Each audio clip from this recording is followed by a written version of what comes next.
Bonjour à tous, et laissez-moi tout d'abord vous souhaiter une très bonne année 2021. Dans cette nouvelle vidéo, nous allons vous présenter un extrait de la fin de la formation Capella en action.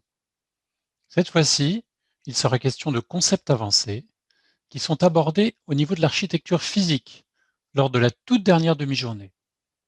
Je vais d'abord vous montrer comment créer un composant réutilisable, appelé REC, dans une librairie, puis comment l'instancier sous forme de réplica ou RPL dans un projet. Nous en profiterons également pour créer des physical links et un physical path. N'hésitez pas à vous abonner à la chaîne PRFC pour être prévenu de la mise en ligne d'une nouvelle vidéo. N'hésitez pas non plus à aller régulièrement sur le site prfc.fr pour avoir les dernières nouvelles et les dates des formations interentreprises. Bon visionnage et encore une très bonne année.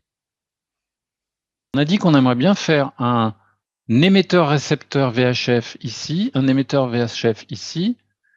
Lui, il va envoyer à l'émetteur va envoyer au récepteur, le récepteur va parler à l'hypercomputer, et c'est comme ça que les collected weather data vont aller du ballon à la ground station, en fait, à l'hypercomputer, de l'Arduino à l'hypercomputer. Alors, j'ai pas envie de créer 2 fois le même composant, etc. Et en plus, un émetteur-récepteur VHF, à mon avis, je vais pouvoir m'en servir ailleurs. Donc là, l'idée, ce serait de repartir dans la WeatherLib. Donc, dans la WeatherLib, je vais réouvrir quand même l'activité Explorer de la WeatherLib. Et au niveau physical architecture, je vais définir des composants. Donc, je vais faire un PAB. Je vais faire un PAB, mais vraiment pour un VHF émetteur-récepteur. Donc, je vais créer un composant qui va avoir, ça va être un jaune. Je vais l'appeler VHF émetteur-receiver. Je vais gagner du temps. Je vais mettre plus gros. Je vais déployer 2 composants bleus dedans, VHF émetteur et un VHF receiver, ces deux composants bleus qui font chacun une fonction. Donc je pourrais mettre des fonctions, je ne le fais pas pour gagner du temps. Et on va mettre des ports. Donc là, je peux nommer les ports. Par défaut, les noms des ports n'apparaissent pas, mais en fait, je vais créer un port USB, un port VHF, et un port Ethernet, par exemple. Et en fait, j'ai envie que ces 3 ports, on voit leur nom. Par défaut, les noms des ports ne sont pas montrés, donc il suffit que je fasse un show label. Voilà. Donc j'ai créé mon composant. Et maintenant, je vais dire, ben voilà, ce composant-là, je veux en faire un record pour pouvoir l'instancier autant de fois que je veux. Donc je sélectionne tout, clic droit, rec RPL, create rec from selection. Voilà, ça me crée un record. Ça me crée un record, je vais lui donner un nom, genre VHF ER. Le catalogue, je laisse un catalogue par défaut, comme ça. Alors, comme je vais après le répliquer, si on a 2 composants qui ont le même nom, on risque d'avoir une erreur en fait. Donc, j'aimerais bien pouvoir le suffixer mon composant jaune et suffixer mes 2 composants bleus, VHF émetteur, VHF receiver. Les ports, c'est pas la peine. Par contre, on peut avoir des ports qui ont le même nom sur des composants différents. Si on a plusieurs ordinateurs, ils ont chacun des ports USB, etc. C'est pas la peine de les renommer. Par contre, l'ordinateur 1 et l'ordinateur 2, c'est pas le même, quoi. Donc là, il y a la possibilité, quand on crée un REC, de dire quels sont les éléments du REC qu'on va pouvoir suffixer par la suite quand on va les répliquer. Il faut cliquer sur ce petit machin-là. Donc sur le composant jaune, je peux rajouter du suffixe, sur VHF receiver aussi, et sur VHF émetteur aussi. Les ports, on n'a pas besoin. OK, donc là, il va créer un rec catalogue et il va me mettre ce rec dans le rec catalogue de la librairie. Alors, F8. Dans ma bibliothèque, Dans mon physical system, j'ai créé le composant pour en faire un rec, et en fait, il apparaît maintenant dans un truc en plus qui est en dehors des niveaux Arcadia et qui s'appelle un rec catalogue. Voilà mon rec.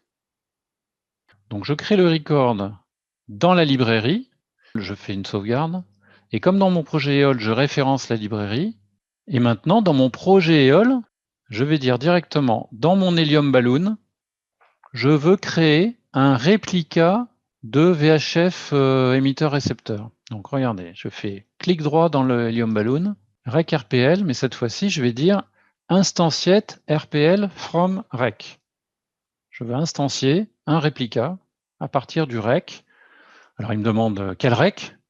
Eh bien, en fait, il n'y en a qu'un. Hein. Il n'y a que le VHFER. Donc, vous voyez qu'au passage, je suis dans EOL, il me propose bien la librairie, hein, toujours pareil, parce qu'elle est référencée. Et hop, j'ai choisi le rec. Du coup, il me dit « Ah, vous avez des éléments que vous pouvez suffixer. Donc, qu'est-ce que vous voulez mettre comme suffixe? Je suis dans le ballon, je vais mettre balloon. Blanc balloon, VHF émetteur balloon, VHF receiver balloon. Alors attention, je crée un élément, comme c'est des rectangles, ils ne vont pas apparaître automatiquement sur le PAB. Hein. Donc, c'est pas très spectaculaire, sauf que si je fais F8 maintenant sur mon Helium Balloon, à l'intérieur, j'ai un réplica de VHF émetteur receiver et j'ai mes deux bleus aussi. D'accord? Il n'y a plus qu'à insérer le VHF ER Balloon dans l'Helium Balloon, puisqu'il vient d'être créé, et il faut l'insérer graphiquement. OK? Alors, graphiquement, c'est un tout petit peu pénible parce qu'il faut maintenant insérer le VHF ER Balloon. Il a deux bleus qui sont déployés. Donc, il faut que j'insère les behaviors déployés parce que c'est des rectangles. OK. Et si je fais un clic droit, Edit, Copy Format, et que maintenant je viens ici, je fais Copy Format, est-ce que ça marche? Oui, ça marche. Voilà. Hop, j'ai copié le format en plus. Hein, vous voyez, j'ai copié le format graphique de mon composant dans la librairie dans mon projet EOL, puisque mon projet EOL référence ma librairie en fait. Et je vais faire très vite pareil de l'autre côté, dans la Ground Station, clic droit, rec RPL, instantiate RPL from rec. Bon, j'ai pas trop le choix. Et je vais mettre comme suffixe, je vais mettre blanc, ground. Hop, je peux vous montrer qu'il y a le, voilà, il y a là. Je fais insert notre PC, hop, VHF ground. Je fais insert deploy PC tous, hop. Alors si je refais un past, alors il n'est pas assez grand, il déborde un peu. C'est les chaînes de caractères qui débordent là. Ethernet port, ouais, encore un peu. Voilà, pas d'ascenseur, voilà, c'est bon. Ça y est, j'ai créé mes deux instances, VHF-ER Balloon, VHF-ER Ground. Chaque composant a bien un nom différent, donc je n'ai pas d'erreur dans mon modèle quand je valide. Pour l'instant, la partie Balloon, elle ne fait que émettre. Donc je pourrais deleter from diagramme, receiver. La partie Balloon, elle ne se servira pas du port Ethernet. Je vais le cacher, je ne peux pas le deleter du diagramme. Je vais me servir du port USB, du port VHF. Je connecterai comme ça le port USB à l'Arduino. Là, par contre, je vais me servir du port Ethernet et pas du port USB. Je le cache. Et je ne fais que recevoir, donc je vais cacher la partie émetteur, par exemple. Hein. Et le port VHF, si je le mettais de l'autre côté, ça serait plus sympa. Parce que là, maintenant, ce que je vais faire, je vais d'abord dire que mon Collected Weather Data fonctionnel, il doit passer par un Component Exchange entre les deux composants bleus, auxquels sont allouées les fonctions. D'accord? Ce component exchange, je vais l'appeler balloon to ground et je vais lui allouer le functional exchange collected weather data qui est le seul qu'il trouve. Voilà. Et j'aurais pu dire ça réalise le component exchange qu'on avait créé au niveau logique qui était acquisition to ground. Hein, on avait entre l'acquisition subsystem et le data processing manager, on avait un component exchange en fait au niveau logique déjà. En fait, ce balloon to ground là, entre l'Arduino et le HPC, c'est vraiment la réalisation de ce truc-là. OK, donc un functional exchange est alloué à un component exchange déjà. Et maintenant, ce component exchange, on va dire qu'il passe pas par un seul physical link. Je vais créer un physical link entre l'Arduino et l'USB port de mon composant réutilisable. Ça, ce sera aussi un port USB. Hein, je ne vais pas le nommer maintenant, mais donc là, j'ai un physical link de type USB. Ensuite, les deux ports VHF de mes deux émetteurs récepteurs sont reliés par un physical link de type VHF.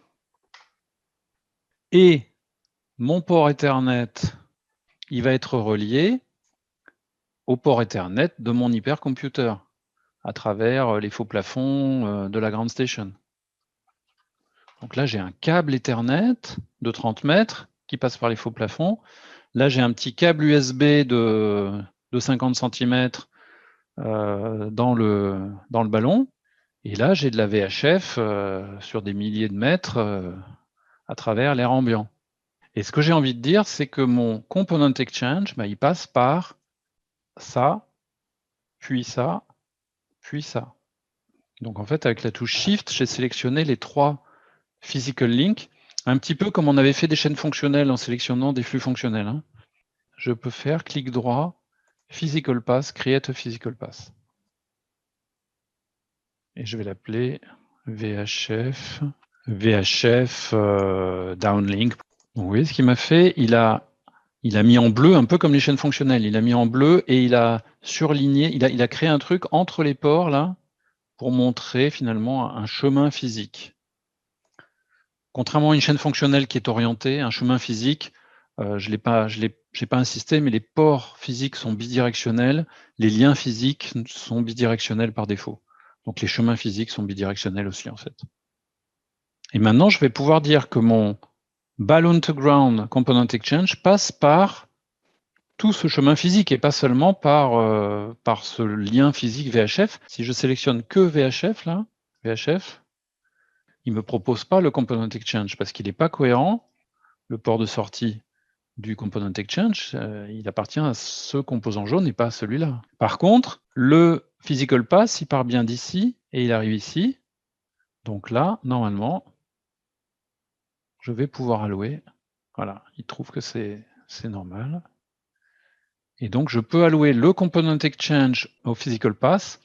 Voilà, donc là, on a fait un bel exemple du schéma un peu générique, là, voilà, de ce schéma générique. Et on a même fait mieux, puisqu'au lieu d'avoir un seul physical link, on a carrément un physical path.